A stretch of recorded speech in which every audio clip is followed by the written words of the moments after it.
الله ونحرسته جراتك قبل كعين جراد عبد الله جراد صوفي أيه جريودة مجال سيبو هودلي يدو مجال سين اللي جسمي أسقرن ويكسر قاب قال ما ذا قميدة كل السعودية مجالوين كأرجيس جروي برعة يولي بديجانا كله سيدا فاين تور كان أبوه هودلي نوقص ودير اليوم على لكتر وسمع الشانل هالكا وربحين توقص ودير الله ونحرسته وحمانته مجال أبوه هودلي أسقرن لو جسمي جرادك قبل كعين جراد عبد الله جراد صوفي أو يسوي شلي كجريودة magaalada Buuhoodle abaaro 4 iyo barkii galabnimo saaka subaxnimadii hore abaar 8 subaxnimo ayaa meydka Garad Cabdullaahi Garasoofe waxa laga qaaday gurigiisa oo ku yaala bartamaha magaalada Buuhoodle waxaana ka soo qayb galay aaska loo sameeyay Garad Cabdullaahi Garasoofe waftiga ka kaleeyay magaalooyinka Hargeysa Garowe Laascaanood Burco iyo waliba deegaano aad u fara badan oo isugu jira madax dhaqameed iyo waliba siyaasiyiin aaska Allahu naxariistay Garad Cabdullaahi Garasoofe ayaana waxa loo galbiyay qabuuraha dhinaca waqooyi ka xiga magaalada Buuhoodle waxaana galbiyay dadweyne aad u fara badan iyo waliba gaadiid aad lixaad badan markii la gaaray qabuurahaasi waxa halkaasi aas qaran lagu sameeyay Allahu naxariistay Garad Cabdullaahi Garasoofe iyadoo lagu tukaday salaadii jinaasada inta kadibna waxa la isugu soo biyashubtay balliga weyn ee Shangalle ku yaala bartamaha magaalada Buuhoodle halkaas oo dadweynihii aaska ka qayb galay lagu soo jeediyay khudbada aad u fara badan ugu horeyna halkaas waxa ka hadlay Sheekh Cabdinaasir Xaaji Axmed oo isagu ah Sheekh Beledka gobolka Sool waxaana uu tacsiib u diray eheladii qaraabadii iyo waliba guud ahaan ummadda Soomaaliyeed oo ka geeriyooday Allahu naxariistay Garad Cabdullaahi Garasoofe inta kadibna halkaas waxa si wada jir uga hadlay Garad Jaamac Garad Cali Garad Jaamac oo ah garaadka gobolada Sool Sanaag iyo Cayn ayaa waliba Garad Jaamac Garad Ismaaciil Ducaale oo isna kamid ah istimada gobolada Sool Sanaag iyo Cayn subhanahu wa ta'ala ka baryayna inuu qabriga u nuuriyo oo su'aalaha malkarina kiin ay weydiinayaan ilaa u faa'iideeyay ilaa ka baryayna Allahumma amiin garaadku waxaan uga marxaati kacaynaa in si wanaagsan iyo geeri fiican oo xilli wacan iyo qaab wanaagsan oo dhintay taas waxay tusaale u tahay inaynu dhaninayno ama aynu maraynayno in Allah subhanahu wa ta'ala khaatimo fiican u siiyay waayo سواء عصر كي تكذي ما نغرضان وصول من يهي ضررنا وحفلة القرآن كفري أي إلهي سبحانه وتعالى جيش سوكانا وكسي سوك علينا لكننا قرطينا إن كرين كل سيواتي لي إن شاء الله وحلو رجينا إنه جنة أفريه والله سبحانه وتعالى ورجينا إلى intaynii taqaanay Garad Cabdullaahi Garasoofe waxaynu ilaahay hortii uga maqraati kacaynaa inuu adoon wanaagsan ahaa inuu caabid ahaa inuu taqi ahaa ilaahu maqraati saasaanu ka nahay maantana kula hortaaganahay maalinta yawmal qiyaamana kula hor istaagaynahay ilaahu naxariiso ilaahu waasici ilaahu jannatul firdaws albaabadeeda u fur ilaahu uu naga raystaa ilaahu halkan wuxuu ku haystay wax ka wanaagsan ilaahu guddoonsii ilaahu kuwaad ka raali noqoto ee aad soo dhaweysay ilaahu ka yeel ilaahu waxaanu ka baryaynaa ilaahaynu jannatul firdaws ka waraabiyo عبد الله Garasoofe sida uu Garad Jaamac Garad Cali sheegay wuxuu ahaa odagii noogu weynaa talada inta badan ku mudlaha waxaa marxaati ah oo cad muddo 5 sanadood baan anagu hawshan xilka garaadnimada aanu ku wada shaqeynay in aanu xilliyada aanu hawsha ku jirnay mooyee inta kale oo ahaa nin kitaab akhrista oo ducaysta oo ilaahay barya oo ummadda islaamku meel joogtada u duceeya oo nabad jecel oo waxa weeye jecel dadku in ilaahay calooshooda iyo qulubtooda ilaahay inuu soo jeediyo burcadna soo mariyay aha waxa maanta cad in la isaga yimi dhammaan daafaha deegaanada ku dhow waxaana caddayn lahayd haddii meydkaas محرومك قرا عبد الله Garasoofe إلهي نحريس الجناسية مدة دبلو دقي لها إن أمد هاك ما تتمي إن كبدني أي إيمان لهاي waxaan ognahay diyaaradihii baan lahaa inay baaqdeen. dhinaca kalena halkaasi waxaa si wada jir uga hadlay boqor cismaan buur madow iyo suldaan maxamuud guuleed oo ka mid ahaa ismo kasoo kala kacay magaalooyinka Hargeysa iyo Burco iyo waliba ismo kale waxaana tacsiid tiirayaan u direen eheladii qaraabadii iyo guud ahaanba ummadda Soomaalidu ka geeriyooday Allah u naxariistay garaad Cabdilaahi Garaad Soofe. inna lillahi wa inna ilayhi raaji'uun. waxaa halkan maanta la keentay oo masaafo dheer aan soo marisay run ahaantii waxaan odhan karaa madax dhaqameedka Soomaaliyeed maanta waxaa go'ay hogaankeenii khayrka ee lagaga dayanayay qudwadda ahaa ee shacabka Soomaaliyeed meel kasta uu joogo runtii wax la isku raacsan yahay. waxaa xalayto taraawiixdii markaan tukanaynay masaajid weyn baan ku tukanay masaajidka ugu weyn Hargeysa. ummadii waxay isku raacday qof kasta qof arkay iyo qof taariikhdiisa maqlay maanta qof shakhsiga ugu khayr badnaa dadka Soomaaliyeed inuu maanta geeriyooday ayaa la isku raacay. waxaan leenahay intaasaa khayr iyo duco iyo wanaag ugu filan. nabiguna wuxuu yidhi salawaatullaahi wasalaamu calayh fura qofka waxaad ku aragtayna khayra u sheega oo ku sheega.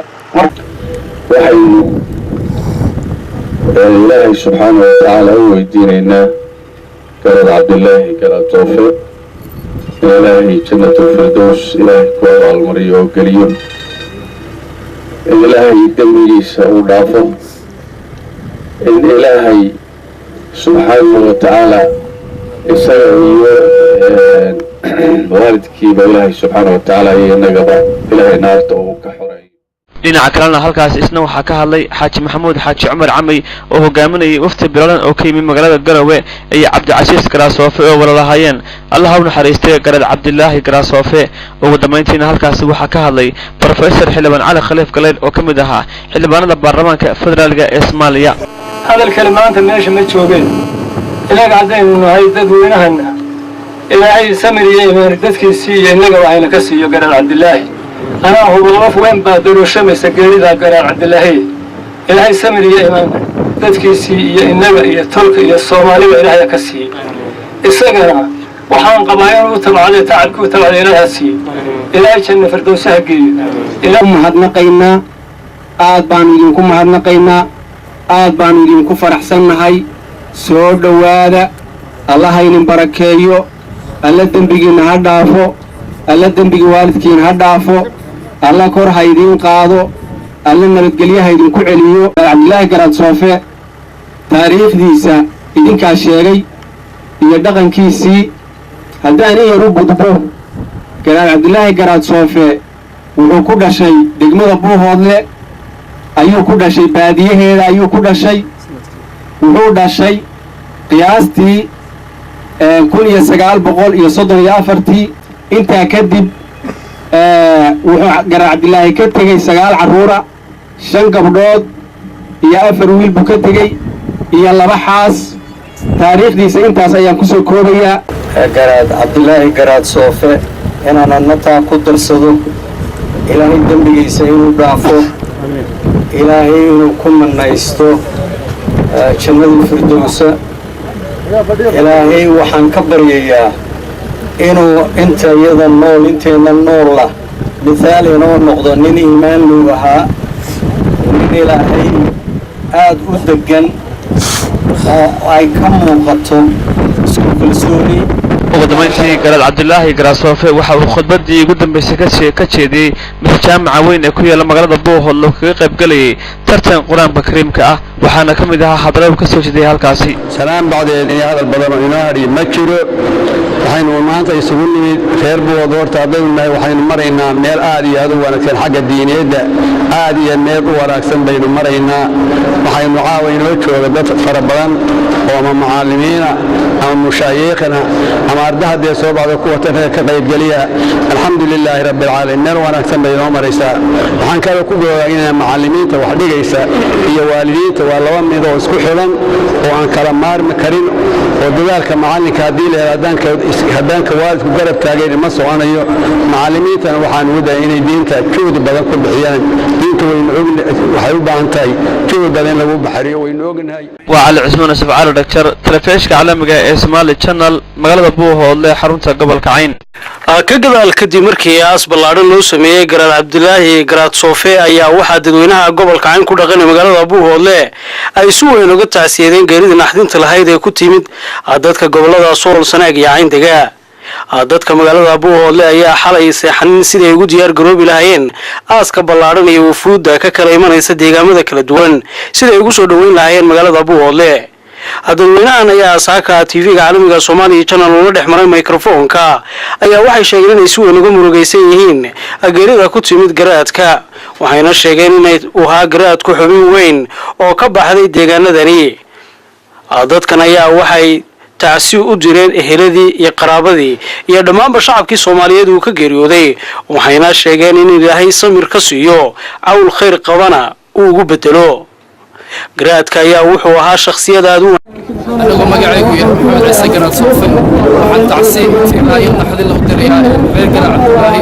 oo isku geeriyooday iyo xaasaskiisa iyo dadka tacsiin fiilayo loo diray hadaan nahay reer Garaad Soofe fiilayo naxdin loo timid waxa kale tacsiin u diray ummadii ka geeriyooday shacabkii Khaatumo waxa kale tacsiin fiilayo loo diray magaalada reer Buuhoodle garaadkoodii matqaana تعسيدا نحلت له كتب يا واحد تعسيد تراي أو درينا غير بوهول عندنا غير قرأت سوف متقنا نواتي وحنا لنا سمري ما يلحق نقصيه تعسيد هذا القدر يا قرأت عبد الله قرأت سوف أذكر هلكم عن تعسيد قدر يا قرأت عبد الله قرأت سوف إن الله وإنا إليه راجعون وحنا تعسيدين يا رمان مدة غير خاتمه مدة الصوماليات مدة المسلمين تا هوها قرأت قيمة وين كله